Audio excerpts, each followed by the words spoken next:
Dunyodagi eng mashhur ichimliklar tayyorlanadigan marakuya mevasini bugun yeb ko'ramiz.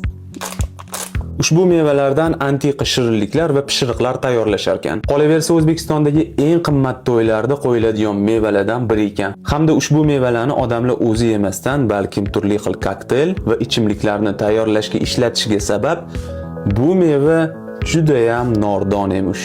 Xo'sh, ushbu antiqa mevalarni kesib, yeb ko'rish payti keldi.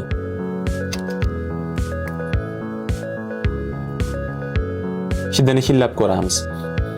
Mevani hidi tropik, ya'ni dengiz, quyoshli joylarda o'sgani bilinib turibdi. Xo'sh, yeb ko'rishdan avval shakar qo'shish tavsiya qilingan ekan, lekin men birinchi shakarsiz yeb ko'raman, keyin shakar bilan yeb ko'raman. Tarkibida asosan urug'lar bo'lgani uchun shular yeyilar ekan. Qani yeb ko'ramiz. Bismillah. Nordon, lekin juda ham yoqimli. Endi shakar qo'shib ko'ramiz. Xo'sh, shakarni ham qo'shib oldim. Menimcha endi mazasi prosta bomba bo'lsa kerak.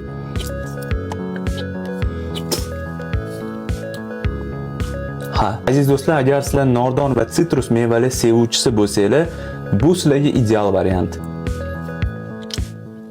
Wow. Bundan oldingi videoda qo'llab-quvvatlaganingiz uchun kattakon rahmat. Keyingi videoda qaysi mevani ko'rish xohlardinglar? Iltimos kommentda yozinglar. Rahmat.